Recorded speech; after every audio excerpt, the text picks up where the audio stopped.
Hello everyone, welcome to my channel. Please subscribe and keep watching more details. The Curse of Oak Island, an ancient map and a mysterious road point the guys to the hidden treasure. This week on The Curse of Oak Island, there was a brand new location for the Money Pit, which shows they're super close. And there's compelling evidence that the stone roadway is leading them directly to the treasure. This was an action-packed episode with loads of interesting discoveries. Narrator Robert Clotworthy said it best when he called it a productive and surprising week. Oak Island historian Doug Crowell dropped a real bombshell towards the end of the episode. He suspects that while they are really close to the Money Pit, they've probably been looking in the wrong place. This revelation came shortly after the borehole drilling unveiled a large piece of timber, which led the guys to believe they had finally defined the dimensions of the Tupper shaft. This shaft is a 19th century excavation that the team knows is just 10 feet from the Money Pit.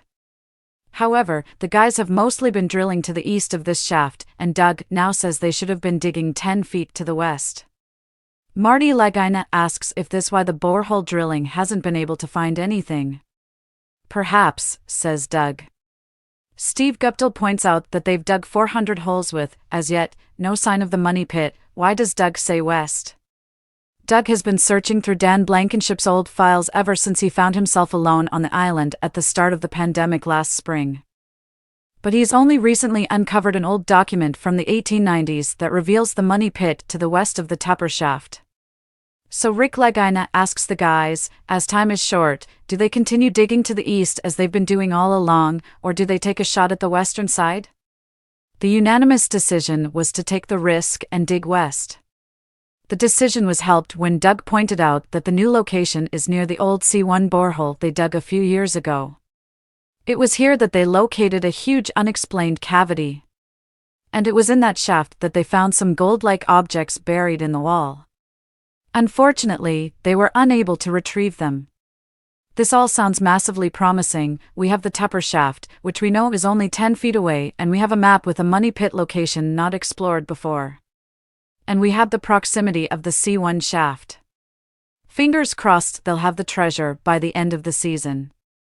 Also, this week, the team took last week's find of a ringbolt to blacksmith Carmen Legg for analysis. Intriguingly, he confidently stated it was for mooring small ships and it was designed for a wooden wharf. A few weeks ago, when Alex Lagina and Dr. Ian Spooner took a boat out just offshore of the swamp, they found evidence of a possible old wharf.